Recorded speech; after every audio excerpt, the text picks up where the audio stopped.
पुंडलिका वरदे हरी विठ्ठल श्री ज्ञानदेव तुकाराम. आपल्या या मंत्रीनगरमध्ये अनेक वर्षापासून सत्संग होत आहेत. या भव्य सत्संगामध्ये माझ्यासारख्या पामराला काही बोलण्याची संधी देणं म्हणजे खूपच आशीर्वाद, मोठी कृपेची गोष्ट आहे. जो आधी व अंत यांनी नित्य मंगलमय आहे असा तो महादेव, ज्यांची समानता व तुलना कोठेही होत नाही, अशा या भगवान महादेवाला मी स्मरण करून माझे स्मरण आणि माझे काही शब्द सुरू ठेवतो. मी आज सांगणार आहे नामस्मरणावर. हे नामस्मरण हे परमात्मा स्वरूप आहे आणि नामस्मरण केल्याने कसं आहे, कलियुगामध्ये नामस्मरणाला खूप महत्त्व आहे. सतयुग, त्रेतायुग आणि द्वापारयुग यापेक्षाही कलियुगामध्ये नामस्मरणाला खूप प्राधान्य आहे. नाम म्हणजे भगवंताचे नाम आणि ते अखंड स्मरण करत राहणे म्हणजे स्मरण, त्याला नामस्मरण म्हणतात. साधन या दृष्टीने देवाच्या निरनिराळ्या नावात फरक नाही. नाम हा जीव आणि शिव यांच्यामधला दुवा आहे. नाम हे साधने आहे आणि साध्यही आहे. नाम हे सगुण आणि नाम हे निर्गुणही आहे. आरंभ सगुणामध्ये आहे असे म्हणण्याचे कारण की भगवंत मुळात जो निर्गुण निराकार आहे, तो जेव्हा सगुणात आला तेव्हा त्याला नामरूपे लागले, म्हणजे नामरूप लागले. आणि सगुण रूप नाहीसे झाले तरी नाम शिल्लकच राहिले, म्हणून ते निर्गुणी आहे आणि ते सगुणी आहे. भक्तीला आधार नामाचाच आहे. नाम हा सत्संगाचा पाया आहे आणि नाम हा कळसही आहे.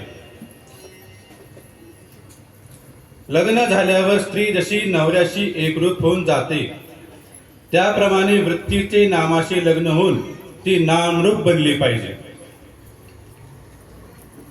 अन्नाला स्वतःची चव असते, त्यात आपणच आपली गोडी आणि आवड घालून नंतर ते आपण खातो. पण नामाला स्वतःशी अशी चव नाही, त्यात आपण आपली गोडी आणि आपली भक्ती.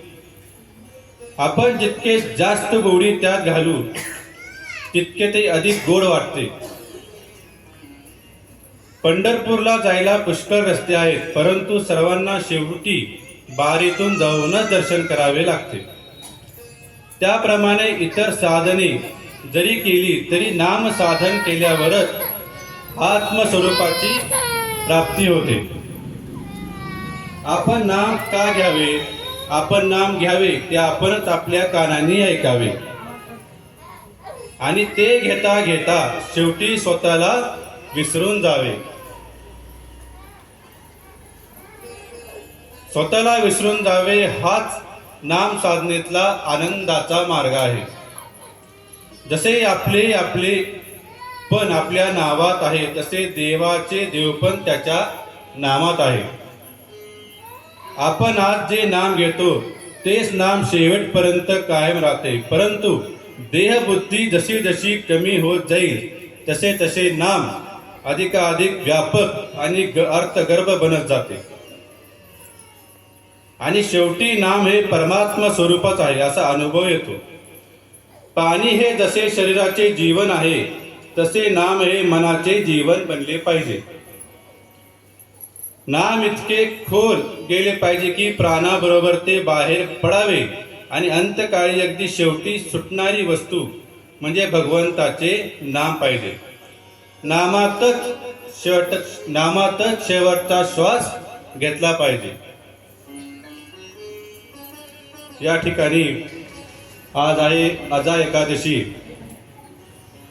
पांडुरंगाच्या कृपाशीर्वादाने एक 24 एकादशीचं वाचन केलं मी आणि त्यात आज श्रावण कृष्ण पक्ष आजा एकादशी युधिष्ठिर आणि श्रीकृष्ण यांचा संवाद आहे महाभारतात. तो तुम्हाला थोडं सांगू इच्छितो. युधिष्ठिर म्हणतात, हे कृष्णा, मला श्रावण कृष्ण पक्षातील एकादशीचं महात्म्य जाणायचे आहे, तर कृपा करून ते मला सांग. भगवान श्रीकृष्ण म्हणतात, हे सज्जन, एकाग्र होऊन ऐक. श्रावण महिन्याच्या कृष्ण पक्षातील एकादशीचे नाव आहे अजा एकादशी. ती सर्व पापांचा नाश करणारी आहे असे सांगितलेले आहे. भगवान ऋषिकेशांची पूजा करून जो हे व्रत करतो त्याला अश्वमेध यज्ञाचे फल प्राप्त होते. पूर्वीच्या काळी हरिश्चंद्र नावाचा एक राजा होऊन गेला. तो सत्यवादी, सत्यभाषी होता.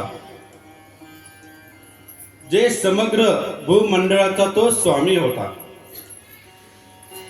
एकदा एका कर्मफळाचा भोग प्राप्त झाल्यावर त्यांना राज्यापासून वंचित व्हावे लागले.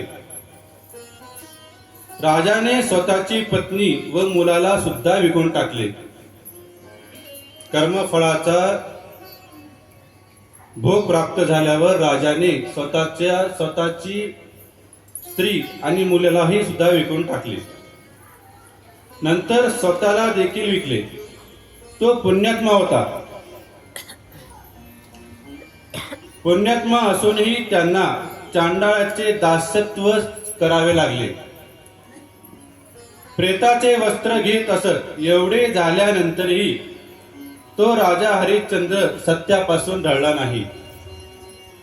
त्याने सत्याचा जे रस्ता